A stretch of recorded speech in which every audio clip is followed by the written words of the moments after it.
Hello, grandkids. It's Mema for Stories with Mema. So I have a book here that was sent to me by an old friend from long ago, and her name is Stephanie King. This book right here, see this? It's called Penelope Survives the London Blitz. She drew all the pictures in this book, and it was her grandfather that told the story.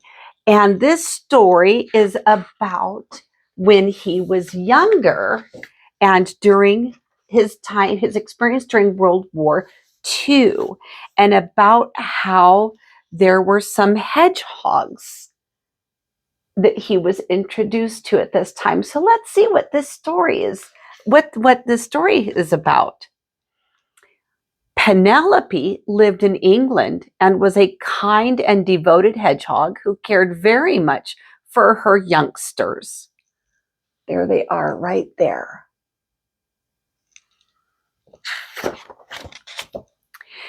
Every year, Penelope would have a new family of 3 to 4 young hedgehogs. And each year, they would grow and go to live out on their own.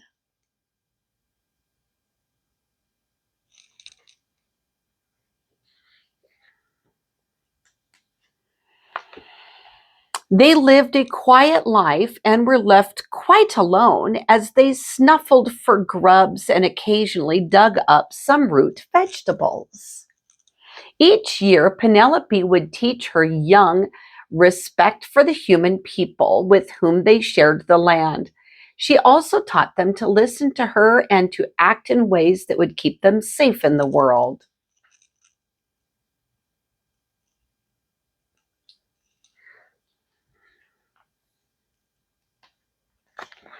One day, their peaceful life changed. Late in the day, they would hear loud noises in the sky, see flashes of light in the air, and feel vibrations of objects falling to the ground.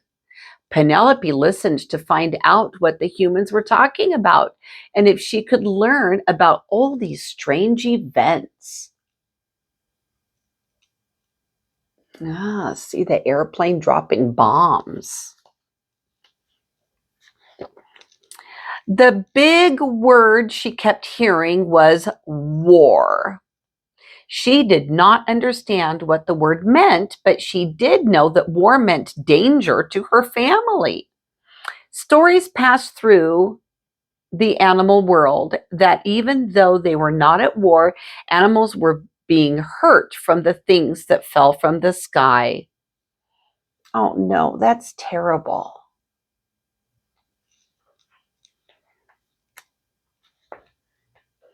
Penelope learned that those things were called bombs and shrapnel from broken shells. So she thought, how do humans stay safe?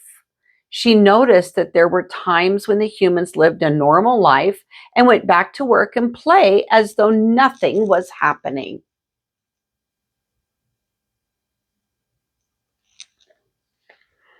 Little squirrel says, "Bomb!"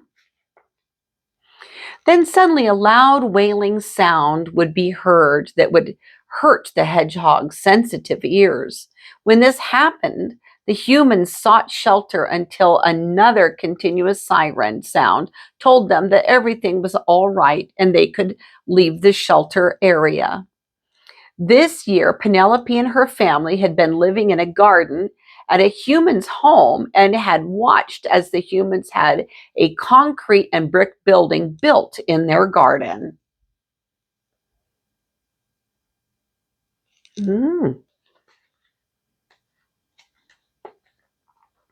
Once it was completed, they saw the humans live in the building at night and even go in it during the day when the wailing alarm sounded. Penelope thought, if it is safe for them, then why not for my family? She told her idea to her youngsters.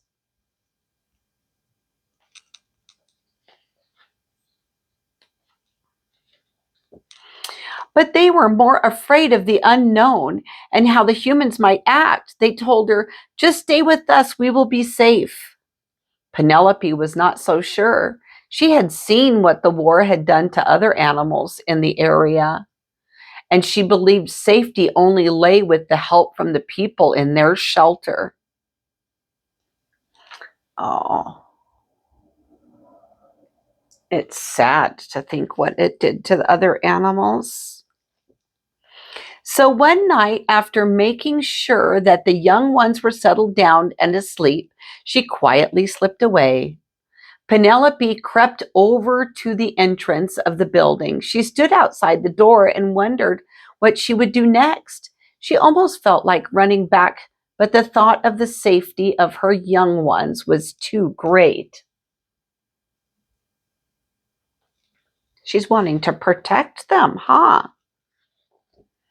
She finally worked up the courage to scratch the door. At first, nothing happened, so she scratched again. Then the door opened and a large human stood in the doorway. The human looked around, then down at Penelope. "What is it you want, little one?" the human asked. See how little Penelope is right there?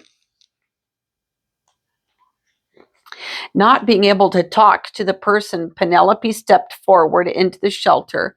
Penelope thought, "I hope she understands that I'm just looking for shelter from the war." The human had a child with her, and the child was sitting on a bunk against the wall.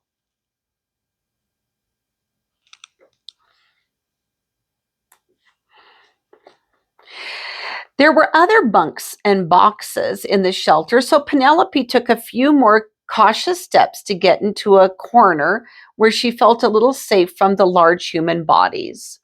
The humans did nothing to harm Penelope. They even gave her milk and crackers to munch on.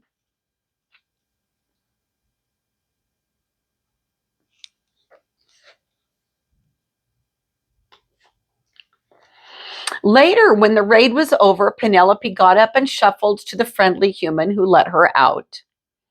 This went on for several nights, and with time, they made a small nest for her to sleep in. So Penelope began to feel really safe with this family.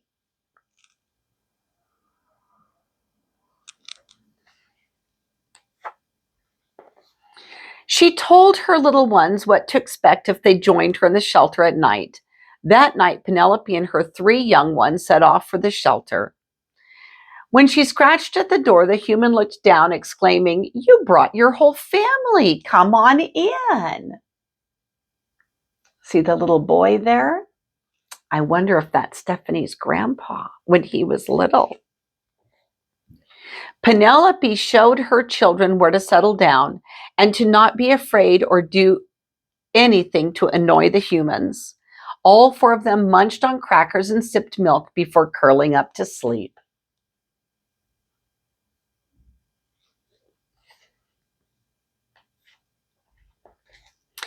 This is really the end of this story. As the hedgehogs continued to return during the raids, for 4 years they became a part of the family. I have no way of knowing how many generations of hedgehogs may have stayed in the shelter.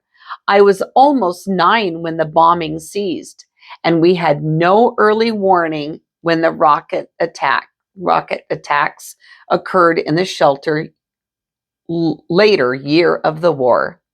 In the latter year of the war, I'm sorry. And look, here's pictures. There's the little boy. And there's the shelter. Isn't that interesting?